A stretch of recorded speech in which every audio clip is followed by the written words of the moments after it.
Tonight, my ex looked straight at the judge and lied. Not a nervous slip, not a misremembered date. A clean, confident lie that landed like a door slamming in my face. He didn't even blink. He wore the same calm smile he used to wear at neighborhood barbecues, like we were still the perfect couple. Like the courthouse was just another room he owned. And for one breath, I almost believed him. Because that's the thing about Grant Hollis. He always sounded certain, even when certainty was built on sand. My attorney, Marissa Kent, squeezed my forearm under the table. Not hard, just enough to tell me, stay still. Let him talk. Marissa's calm hand reminded me, truth doesn't need to rush today. Mr. Hollis, the judge said, voice level. You understand you are under oath. Grant's eyes flicked toward me for the briefest second, a glance that used to mean, we're in this together. Now it meant, watch me. Yes, Your Honor, he said, warm, polite, practiced. Marissa's voice stayed soft in my ear. Let him commit. I didn't want him to commit. I wanted him to stop. I wanted the old life back, the one before the divorce papers, before the bank alert, before I learned that love could be a ledger. But I'd already seen too much, and I'd already paid too much. It had started 3 months earlier, on an ordinary Tuesday that didn't look like it could change a life. I was in the kitchen in our Seattle area townhouse, coffee in one hand, my phone in the other, half listening to the radio while my daughter, Emma, hunted for her missing sock. A notification flashed across my screen. A CH withdrawal. Scheduled? $18,750. Hollis Consulting, LLC. At first I thought it was a scam. Then I realized the account number was ours. The joint account Grant had insisted we keep for household stability, even after we'd agreed we were separating. My stomach went cold. I opened the banking app, fingers suddenly clumsy, and watched the transaction details load with that slow, cruel circle. Routing number, timestamp, memo line, operating. Operating for what? For whom? Grant had been an executive at a regional logistics company, the kind of job that came with a company car and a sense of entitlement that arrived before he did. He told everyone he was all about transparency. He told me we would do this divorce amicably. He told me he wasn't hiding anything, and the banking app told me he was moving money like a man packing a suitcase in the dark. I called him immediately. It rang twice before he picked up, cheerful, like he'd been waiting. Hey, Liv, he said, using the nickname he hadn't used in months. Everything okay? What is Hollis Consulting, LLC? I asked. A pause, just a hair too long. It's nothing, he said. Just a side thing, project work. Don't freak out. Why is it taking $18,000 from our joint account?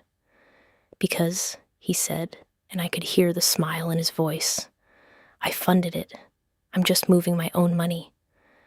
My own money, I repeated, tasting the phrase like something rotten. Olivia? He sighed, like I was the unreasonable one. Please don't do this right now. Emma's probably listening. He knew exactly how to use our child as a shield. Put it back, I said. I'll handle it, he replied, and then his tone sharpened into that calm authority he used on employees. Stop watching the account. It's unhealthy. He hung up, just like that. Like a conversation was a light switch he could flip. That night, I didn't sleep.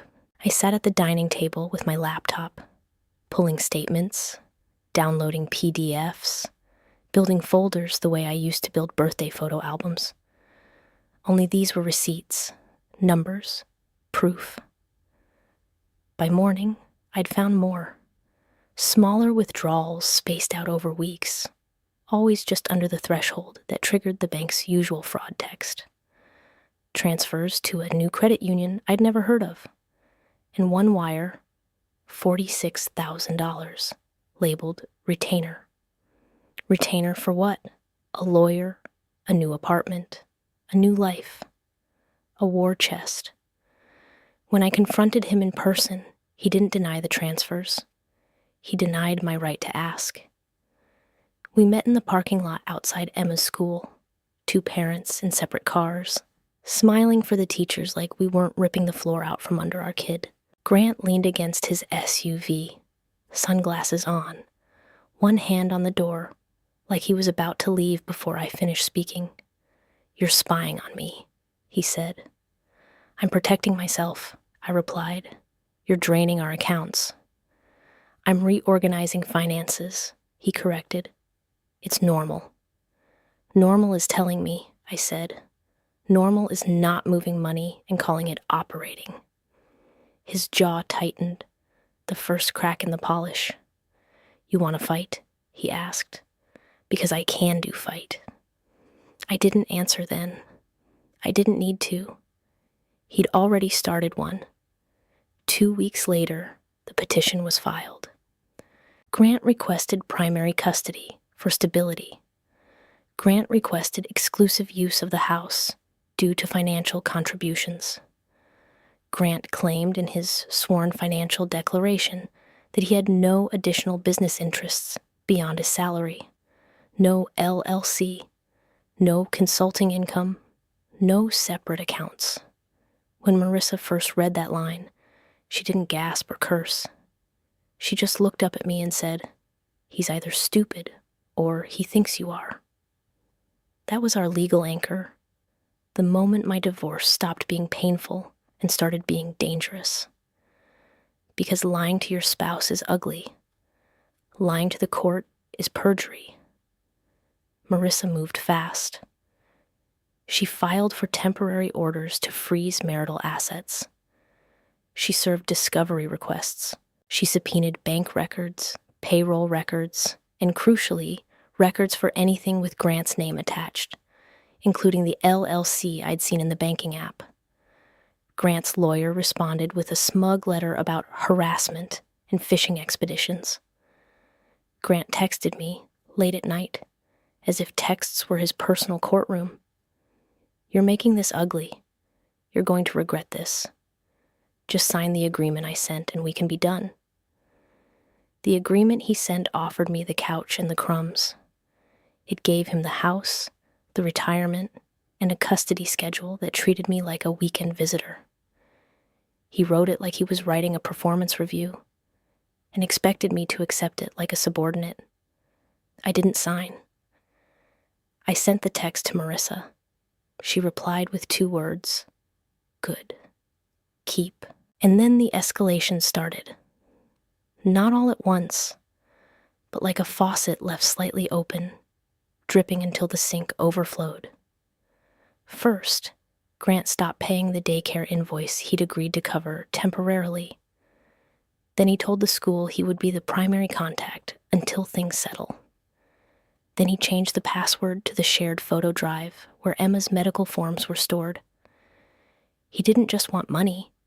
He wanted control. Control over the narrative. Control over the paper trail. Control over me.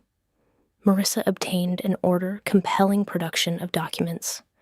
Grant produced a neat packet with exactly what he wanted the court to see: W-2S, a few statements from accounts I already knew about, and a letter from his employer listing his base salary, no bonus history, no expense reimbursements, no side income, no credit union, no retainer wire. "He's staging," Marissa said, tapping the packet, "like theater." "So what do we do?" I asked, voice thin. "We changed the lighting," she replied. She brought in a forensic accountant, a quiet woman named Denise Alvarez, with sharp eyes and a voice that could slice through a room without raising volume. Denise asked me for every statement I could access, even the ones from years ago. She asked for screenshots of the banking app notifications.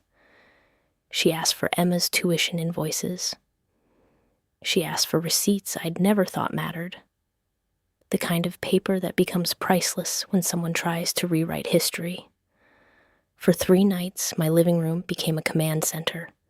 Emma slept upstairs, the glow of her nightlight under the door, like a small, stubborn hope. Downstairs, Marissa and Denise spread documents across my coffee table and floor, labeling, highlighting, cross-referencing. The way you do when you're building a case and trying not to fall apart.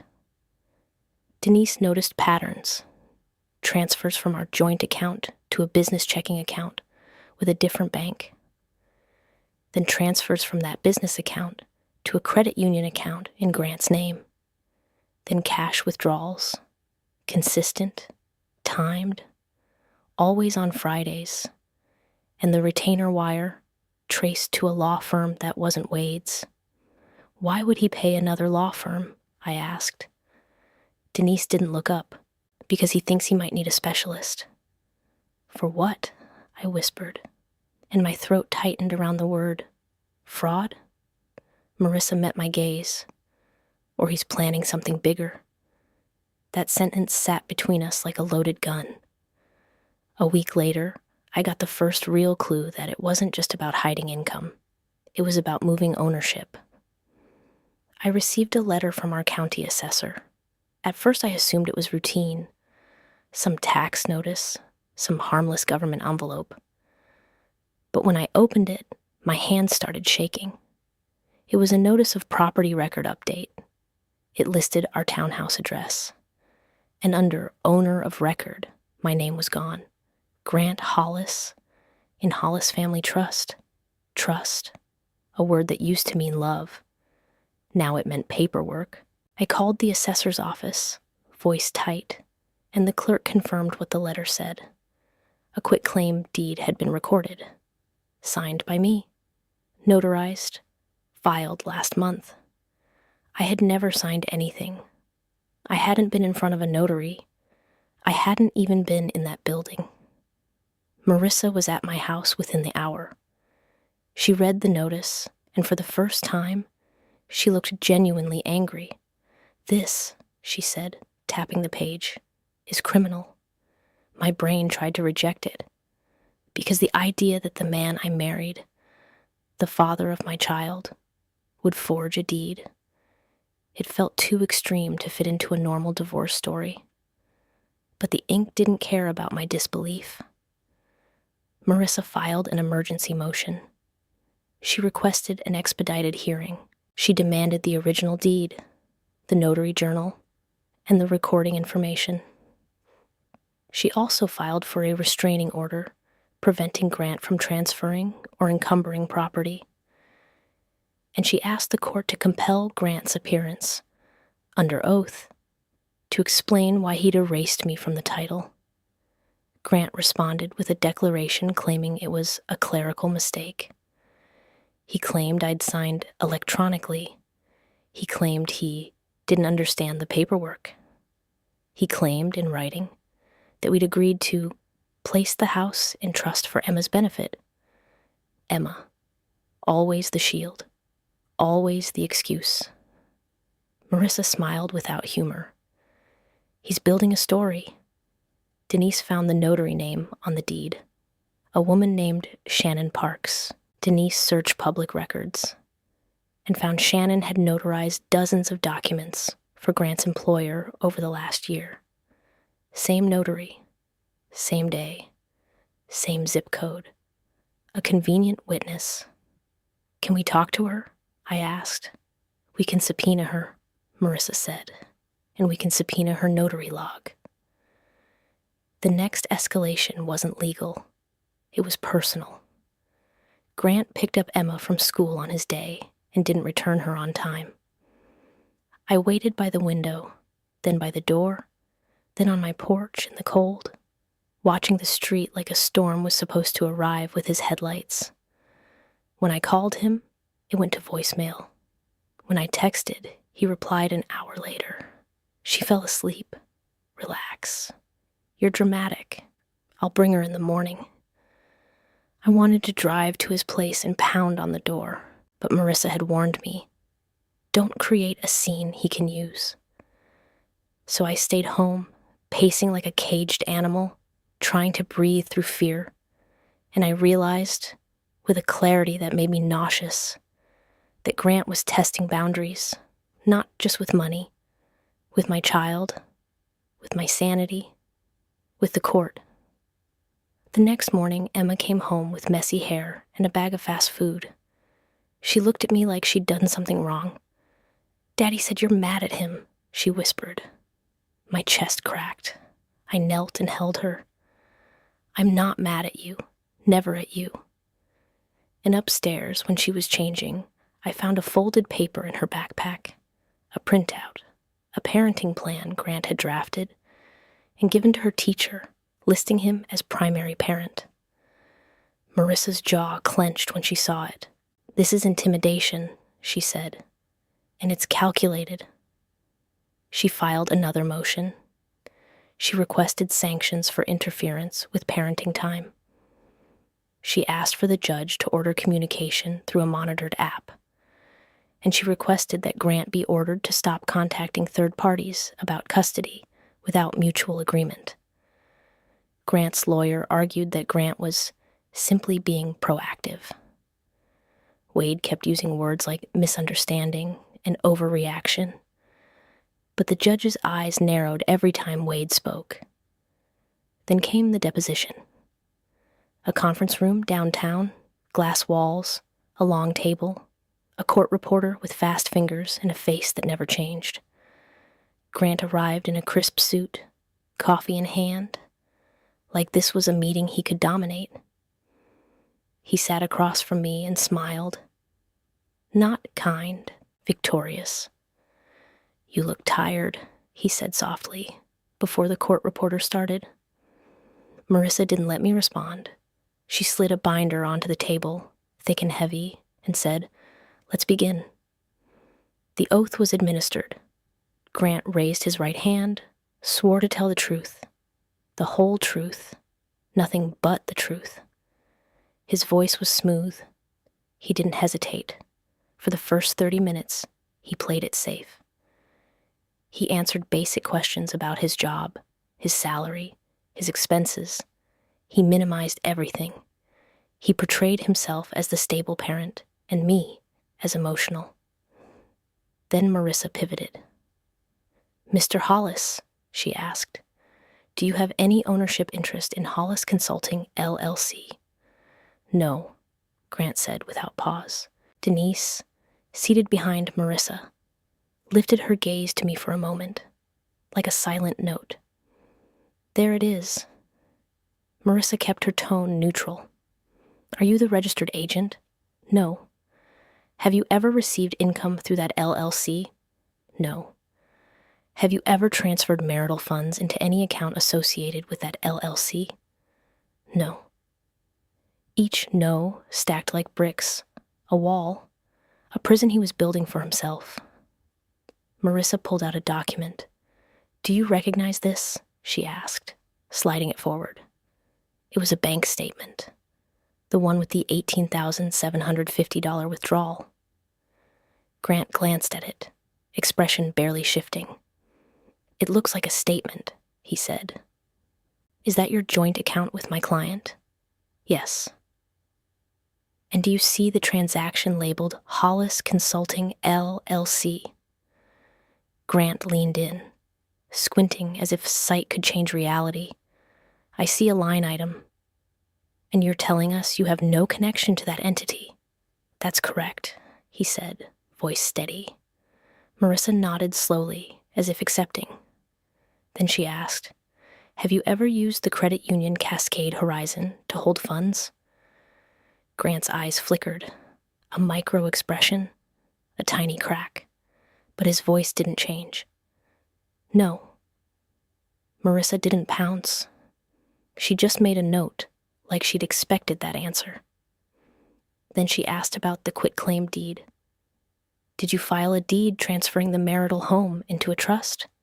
No, Grant said. Are you aware of any deed recorded last month with my client's signature? No.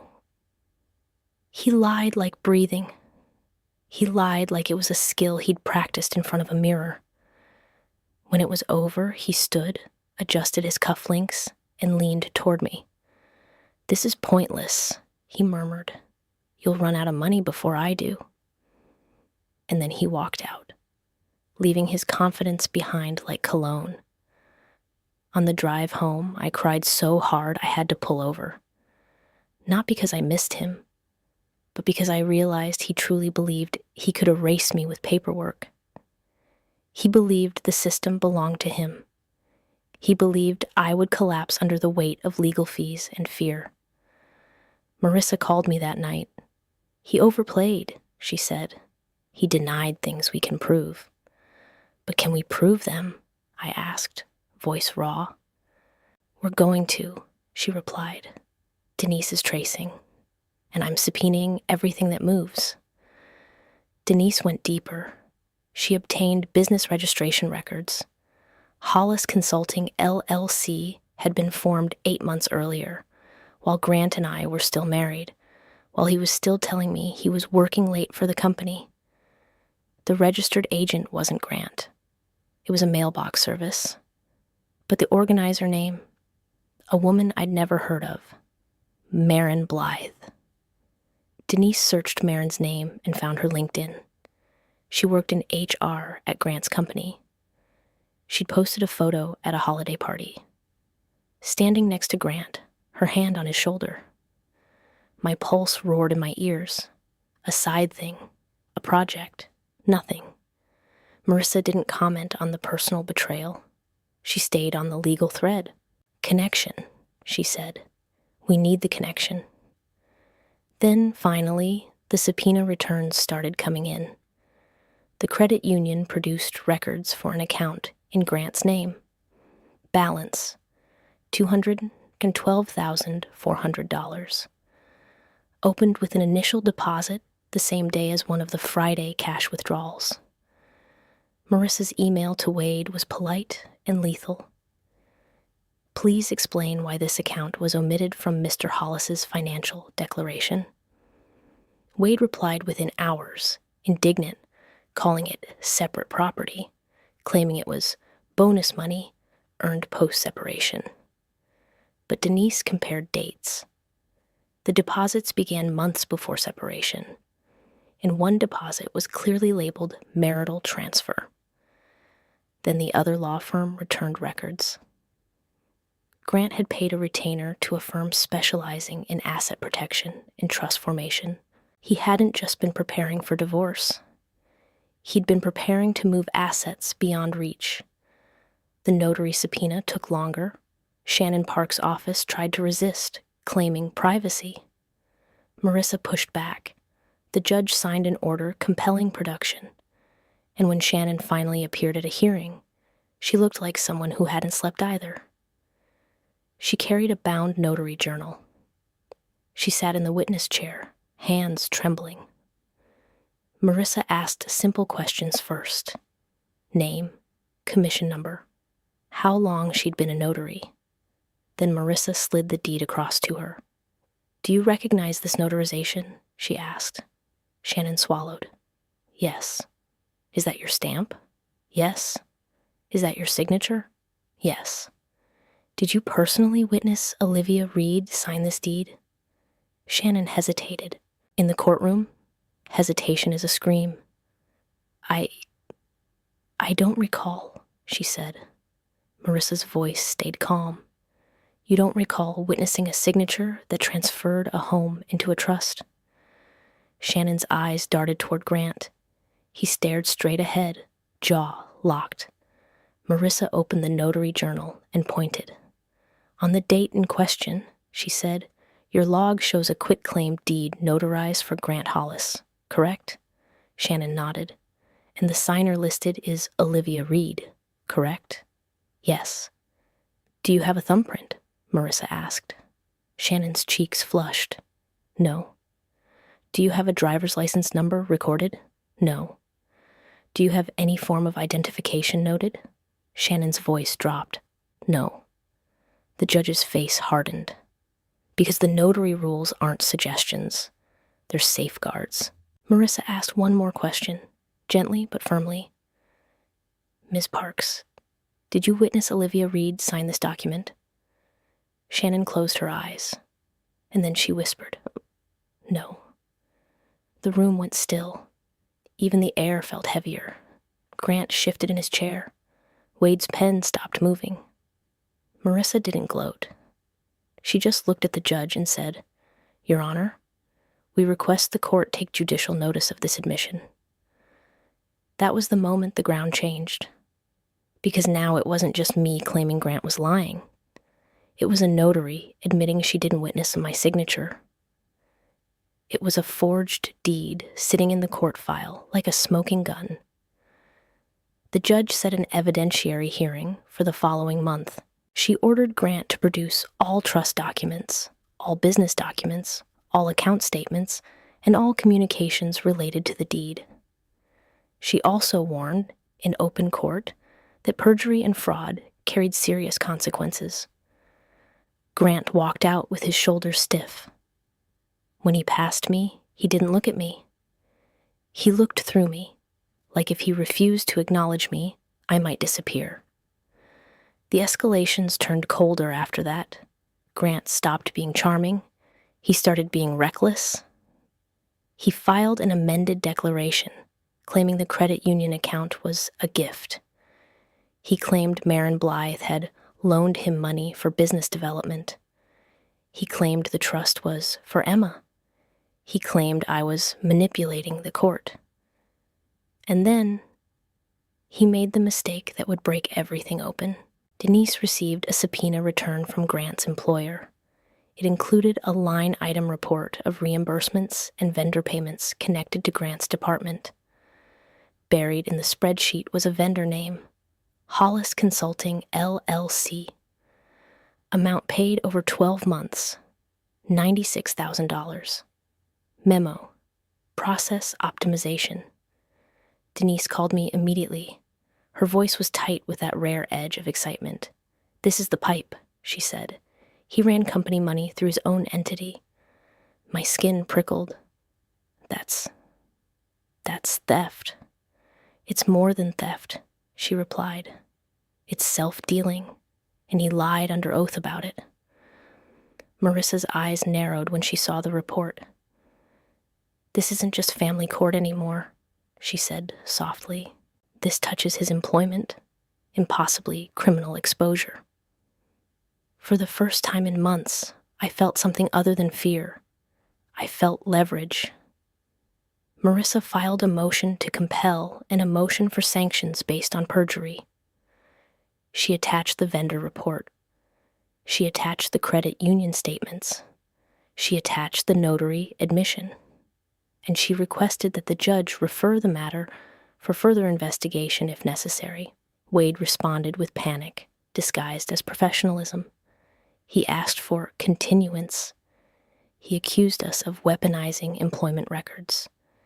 He begged the court to keep the matter within the scope of dissolution. But the judge wasn't interested in boundaries Grant had already violated. She set the hearing date, and she ordered Grant to appear. The night before the hearing, Grant called me. Not a text, a call. His voice was low and careful, like he was stepping through glass. Olivia, he said, we need to talk. My heart hammered, but my hands were steady now. I put the call on speaker and hit record, because Marissa had told me to document everything. What do you want? I asked. I want us to settle, he said. For Emma, this is getting out of hand. You made it out of hand, I replied. He exhaled. You don't understand what you're doing. I understand you lied, I said. Silence. Then softly, if you keep pushing, you'll hurt yourself too. There it was. The threat wrapped his concern. I'm not the one who forged a deed, I said. His voice sharpened. Don't say that. Why? I asked. Because it's true? He didn't answer. He changed tactics. "I'll give you more," he said. "You can have some equity. We can adjust custody. Just stop. Stop."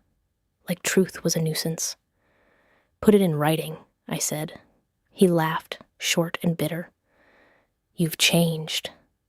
I looked up at Emma's drawing on the fridge. A house with a huge sun and 2 stick figures holding hands. I swallowed hard. "No," I said. "I woke up." He hung up. The next day, the courtroom felt different. Not warmer, just sharper. Like everyone knew something was about to snap. Grant took the stand first. Wade guided him through direct examination, trying to paint him as a hard-working father caught in a messy divorce. Grant spoke about protecting Emma's future. He spoke about being attacked. He spoke about clerical errors. Then Marissa stood. "Mr. Hollis," she said, voice even, "you submitted a sworn financial declaration on December 4th, correct?" "Yes," Grant said. "You understood you were under oath?" "Yes."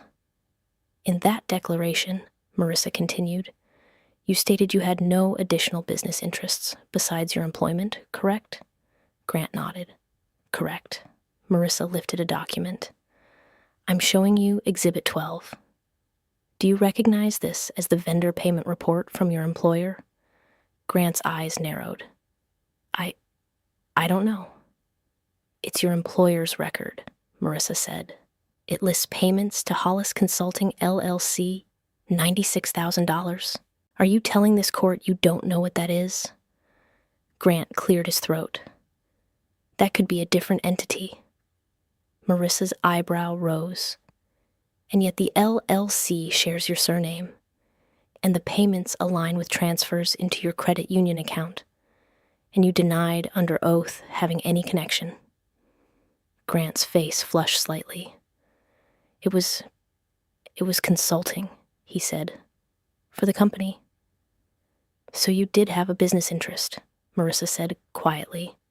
"No," Grant insisted. It was work the company asked me to do." "Through an LLC," Marissa said. He swallowed. "Yes."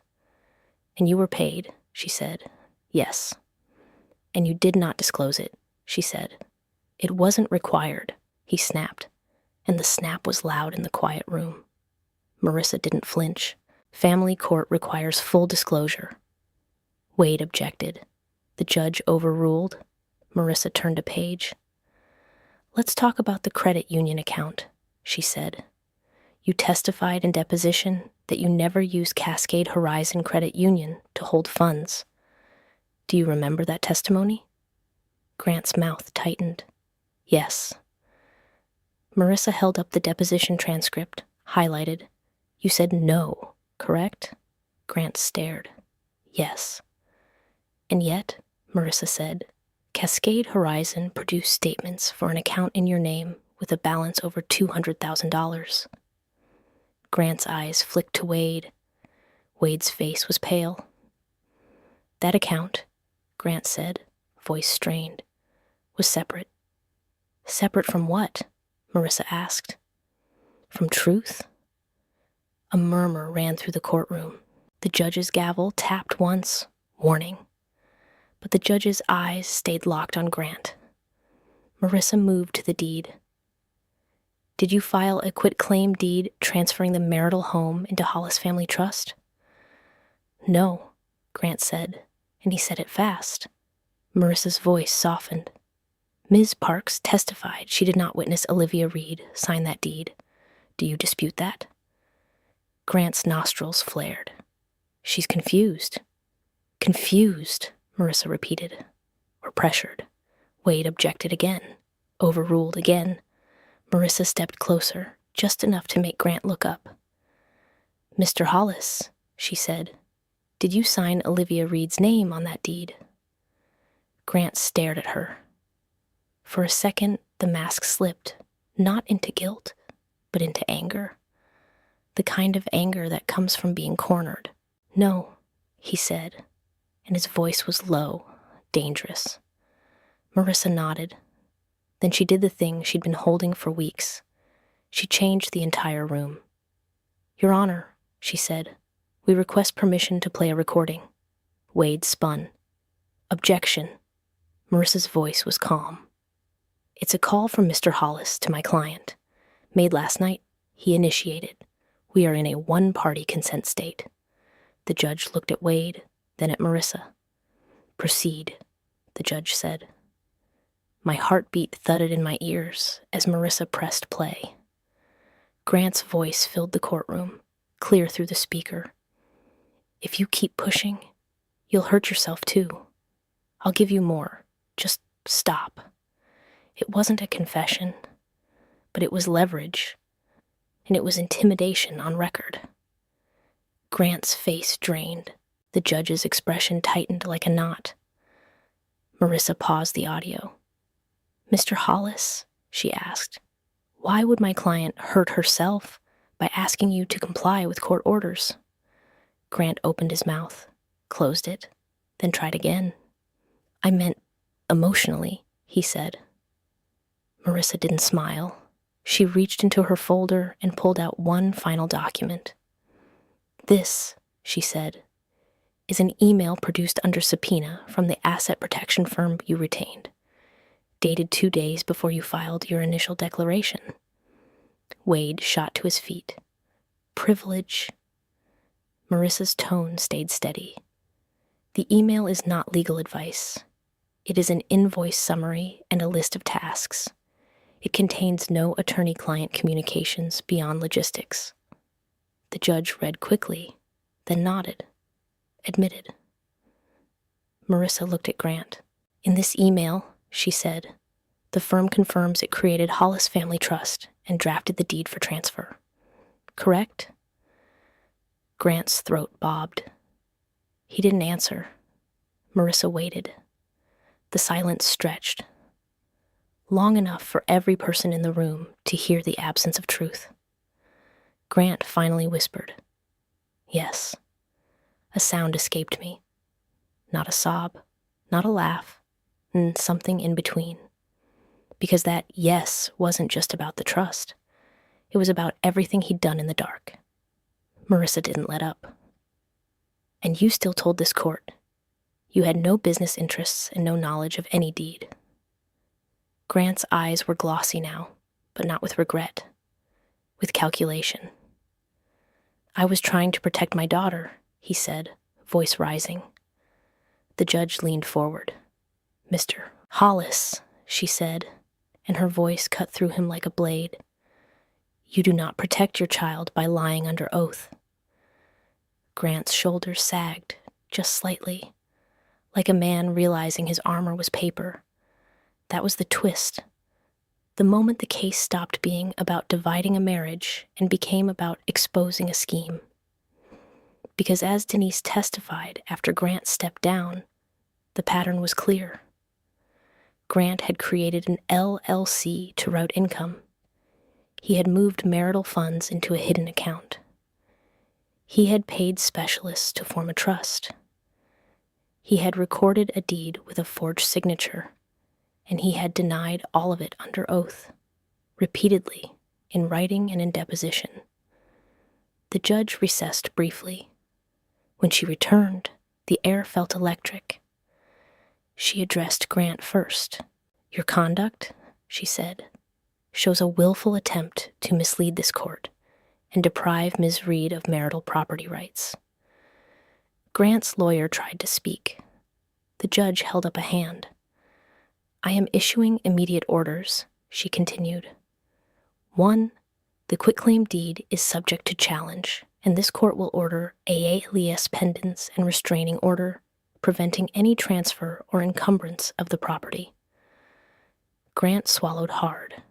2, she said, "Mr. Hollis is ordered to produce full documentation for Hollis Consulting LLC, Hollis Family Trust, and all related accounts within 7 days.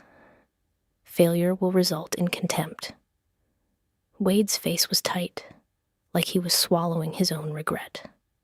3, the judge said, "This court finds Mr. Hollis's sworn statements materially false, Sanctions are warranted. Grant's eyes widened. The confident smile was gone now. The judge looked at me. "Ms. Reed," she said, softer, "I am sorry you have been put through this." I couldn't speak. I just nodded, because if I opened my mouth, I might fall apart. Then the judge looked back at Grant. "Given the demonstrated dishonesty," she said, "this court will adjust temporary custody." Grant's head snapped up. "Ms. Reed will have primary residential custody pending final orders," the judge said. "Mr. Hollis will have parenting time as outlined, and all exchanges will occur through a supervised exchange center until further notice." Grant's mouth opened, but no sound came out. For the first time, he looked afraid. The judge wasn't finished. "Additionally," she said, "Mr. Hollis will pay Ms. Reed's attorney's fees related to enforcement and discovery, including forensic accounting costs." My knees went weak, because legal fees had been the weight on my chest for months, and suddenly, the court had shifted that weight. Grant stood, shaking his head. "This is ridiculous," he blurted, and the outburst cracked his remaining composure. The judge's gaze turned icy. "Mr. Hollis," she said, "sit down." He sat. "And finally," she said, "because this matter involves potential forgery and perjury, the court will forward relevant findings to the appropriate authorities for review. This is not a threat. It is procedure." Grant's face went gray. That was the power reversal. Not just the court believing me, but the court seeing him, seeing the man behind the performance, seeing the scheme, seeing the danger. Outside the courthouse, the winter air hit my lungs like clean water. Marissa walked beside me, her heels clicking on the sidewalk, her phone already buzzing with follow-up tasks. "You did well," she said. "I didn't do anything," I whispered. "You held," she corrected. "You didn't cave." Denise joined us, tucking her scarf tighter. "He's going to scramble," she warned. "People like him don't accept consequences. They look for exits." I watched Grant through the glass doors, still inside, talking to Wade with frantic hands. The man who'd told me I would run out of money before I do now looked like he was counting minutes. That night, when Emma was asleep and the house was quiet, I sat at the same dining table where I'd first opened those statements. The folders were still on my laptop. The PDF still existed. The proof still lived there. But my hands didn't shake anymore, because the story Grant tried to write, the one where I was erased, had been returned to him, stamped, and filed under its true name, perjury. And I was still here, still standing, still holding my daughter's future in my own hands.